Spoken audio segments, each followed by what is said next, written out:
In this episode of Love Leadership, we're going to talk about how to make your dream become a reality.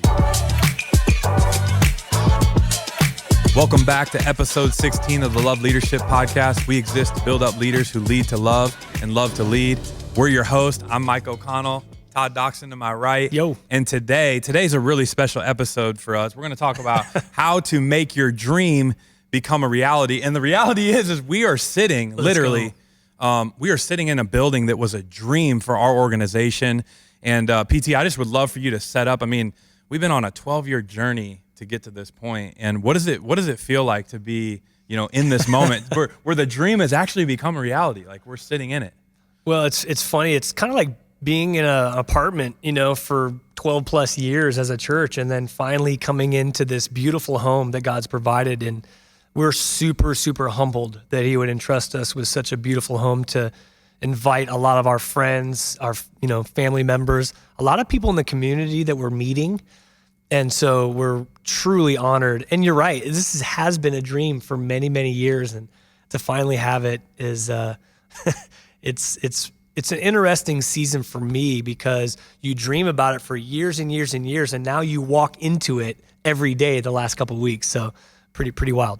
So cool. Well, today we want to kind of take you on this journey with us. And really the premise of what we want to talk about, like we already said, is how to make your dream become a reality. We know that we're talking to a lot of leaders where there's a dream in your heart. There's something that you see that isn't currently a reality. And we want to talk to you about a few things that will hopefully help you that we've seen happen in our journey of a dream becoming a reality. And the first thing we want to talk about is vision, because vision is extremely important. And so can you talk to us a little bit about how a clear and compelling vision helped bring this thing to fruition? Yeah, it's interesting because we had a clear call from God to start this church.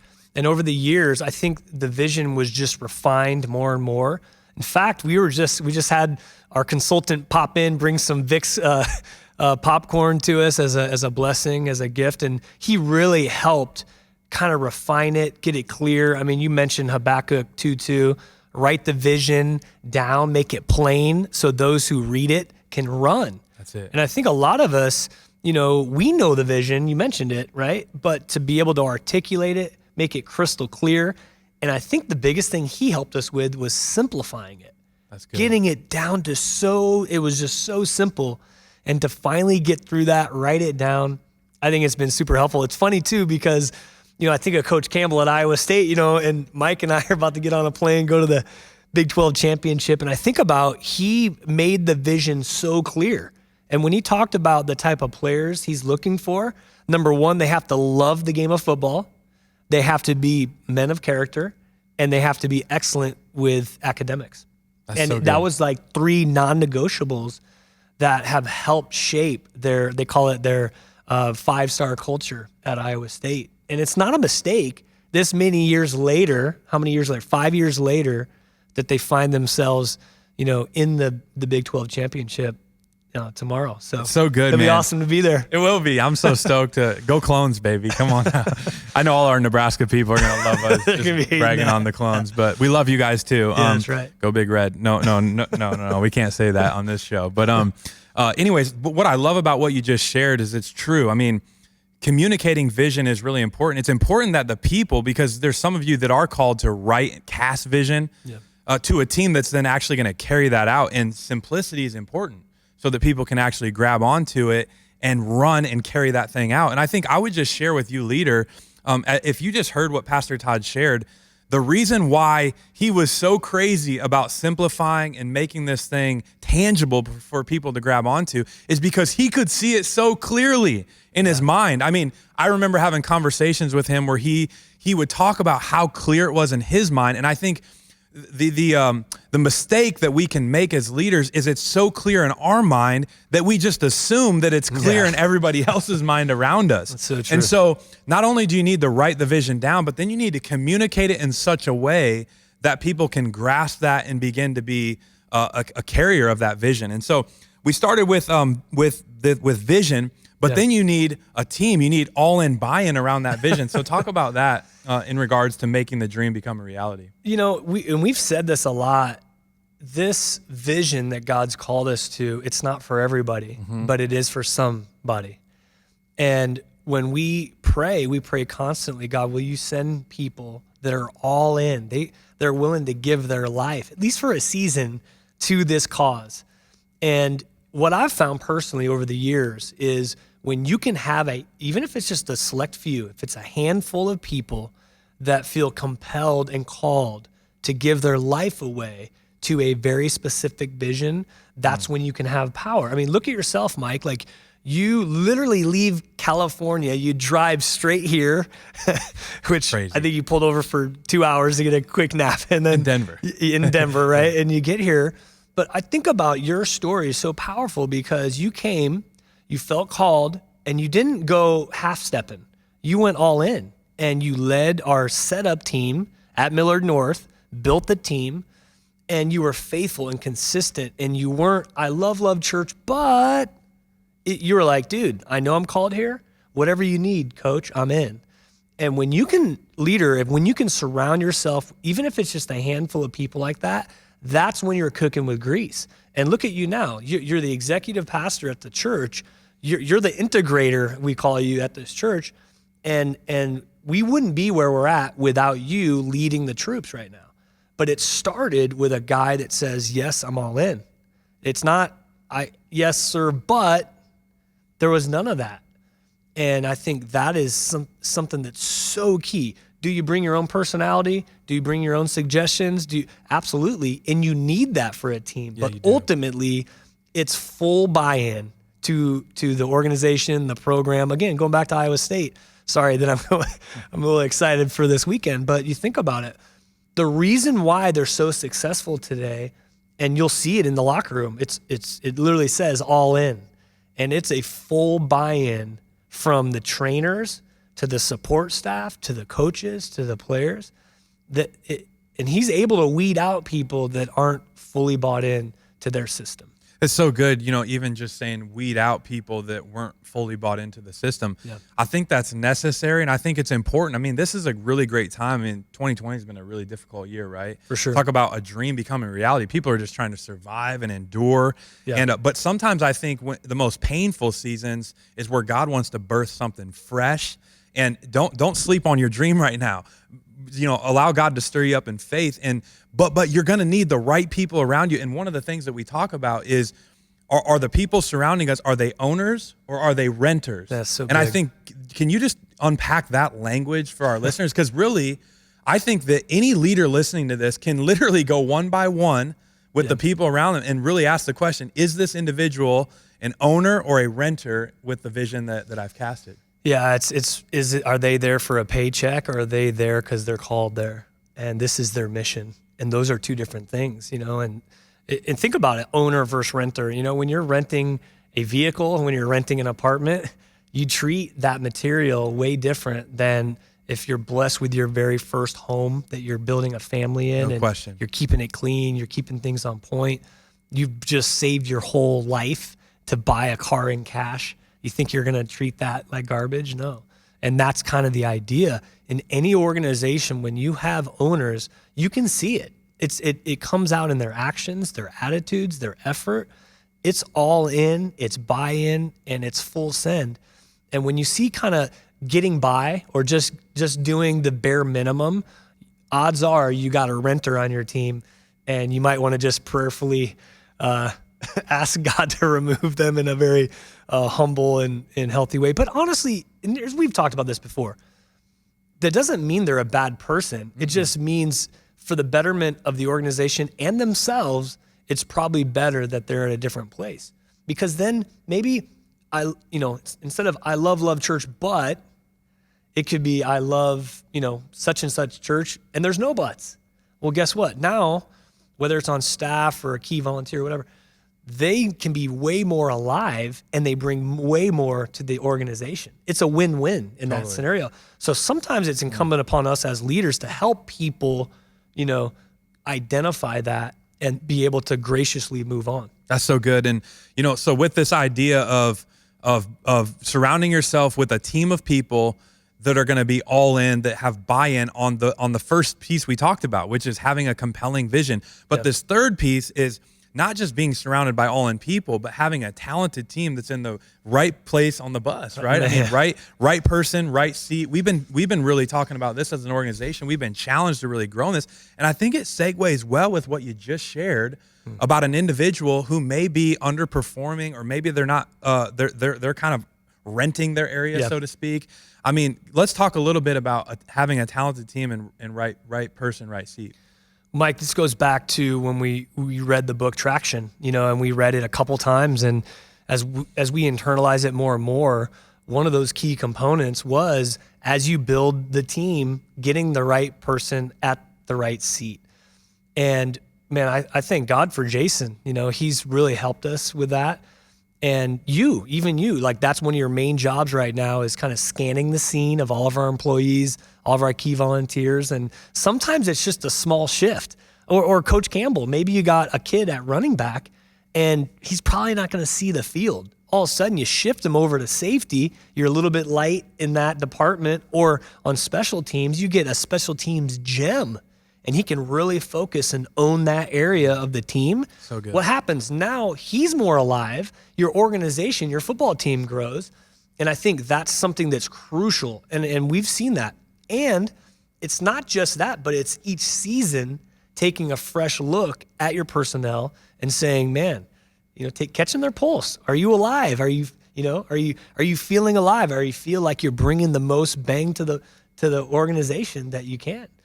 And when you have those ongoing conversations, you can keep people healthy and keep them in the right place. Yeah, I think for us, and as we're, because we're talking about making a dream become a reality. Yeah. And there's so much more to what we do as an organization and as a church than, sitting in this beautiful building. We believe that this is a vehicle for us to accomplish our mission. But this was a big piece. This was part of the dream, right?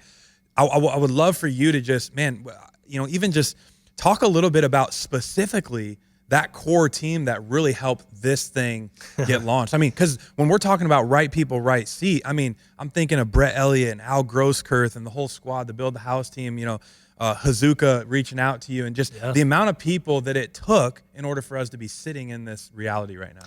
Yeah, I mean, in my notes for this podcast, there's an asterisk, Mike, and it is consistency. And you alluded to it. Any great team, you're going to have the teammates on your team, they're going to be consistent. And you mentioned it. I mean, think about Hector. So our facilities director at this brand new building was one of the first people to set up chairs at Kiewit Middle School in the cafe. I mean, I still remember, they're just the brown metal chairs, and he wasn't even going to the church, but he believed in us. He believed in what we were doing. He had a radical experience with God. He believed in it. So he would show up early, he'd set up the chairs with a couple other guys, and then he'd go to his other church. And a couple weeks later, he's like, all right, man, I got to be a part of this. And here, when we go to hire someone, wouldn't you know, it works out that we were able to hire Hector Centeno as our facilities director. Behind the scenes, consistent, faithful. Al, are you kidding me? Al and Gail from day one. I remember before the first week we had launched the church, we were in their living room praying and asking God to direct us. And here we are, where he's been in this building. He's kind of like the quality control specialist, man, looking at every little detail. Poor MCL, our contractor, which done an amazing job. But I feel bad for them sometimes. But you know what? What does that do for me? Yeah. It frees me to really, Andy Stanley says all the time, and I love it, do only what only you can do. Just imagine when you have people around you they're highly, highly gifted, and they're leveraging their skills and their gifts for the betterment of the organization, totally sold out to the vision. And now you assemble a team like that, dude. It's so good. That dream becomes a reality. And we're walking in it, Mike. And I think this is just the beginning of a whole new season for us. No question. It's funny. I was listening to a gentleman the other day on a podcast. He was a marketing director at Chick-fil-A for years, and started early with Kathy Truitt, and really helped Chick-fil-A become what it became. And he was sitting with a bunch of CEOs at one point, and they were talking about a CEO from another company had said, one of the things that he loved about what Chick-fil-A has done over this long period of time is they've scaled culture unlike anybody else. Yeah. And so he started to man. allude to So what true. the secret sauce in that was. And he said this, and I thought this is really relevant to what we're talking about right now. But he said that when they were building their team, they started with the person rather than the role. Sometimes we start with the role and we try to put a person into we try to put a square peg into a round circle. Wow. Rather than starting with the people and saying, man, like take a Hector's a perfect example. I mean, and we haven't gotten this right historically as an organization, but Hector was the right person with the right skill set to become the facilities manager. And look, now he's thriving and this place is going to be taken care of because we started with the person. So when we think about this idea of really making good. a dream become a reality, it's really going to require a team of people being all in, consistent, being owners of the vision. And it starts with the people, man. We've got to get really good people around us. And we know that that's just been part of our story. And that's why we're sitting in this moment. Yeah, so true. One thing that I did want to mention too, how do you make your dream become a reality? And I want to speak to someone listening right now that's on the verge of quitting. And I want to talk about this, Mike. This hit me really hard today. Because I think personally, if your dream is something worth pursuing, I think there's going to be somewhere along your journey that there's going to be a huge challenge to be able to quit. And I think it's really going to be, it's a test. And, I think back to speaking of Iowa State, I remember my junior year and I quit during training camp. I walked out and by God's grace, our coaches got my attention. I got back on the team, and I don't know where I'd be without going back and playing. And I think about this leading a church. I was really close to tapping after year 7, and not necessarily even tapping, but moving on and doing something different. And by God's grace, he spoke clearly to me and said, "No, you're not done. We're pivoting a little bit, and I've been pruning the church. I want to give you clarity of direction for the future." And so I look back now, being in this position right now, and I thank God that we didn't tap. Because again, your dream, many times there's going to be a huge challenge in the road. And maybe some right now, 2020, you mentioned it. A lot of people are tapping, and I would just say, stay in the game, man. Stay in there. Stay in the game, because your dream will become a reality. It's true. And your breakthrough could be just around the corner. That's Oftentimes that temptation to quit is right before the breakthrough is going to happen. So hang in there. Hopefully you were encouraged by this episode today. Is there any final words that you'd love to just maybe a word of encouragement speak over of our listeners today? I do think we both want to say thank you to our listeners, those of you that have contributed to this thing that we're sitting in right now. Seriously, thank you, Love Church. Everybody for over the past 12 years, whether you're a part of this thing now or you once were, That's right. Thank you for sowing into what God is doing here in Omaha, Nebraska, because we wouldn't be here without you. I'm glad you mentioned that. And I've talked to some people that have been part of the church in the past. They've reached out, they're congratulating, they're excited. And I would say the same thing. I would just echo your thoughts and say thank you from the bottom of our hearts. So grateful for your investment. And it means the world to us. It really does. The last thing I think I would say is maybe right now you're like, man, I have maybe an idea, but I don't know if I should launch it. And here's what I would say. I would challenge people to send it downfield. And if you fail, all right, you sent it. But you know what? I'd hate to go through life and never risk something, and then in the back of my mind, always be like, man, I wish I would have done this. I wish I would have, walked out on the water. And so for me personally, man, it has been dicey. Building a building in the middle of a pandemic. It's funny, when we started the church in 2008, it was an economic crisis at that point. Totally. And yet we continued to push through, and God, by his grace, has done abundantly above all we could ask or think.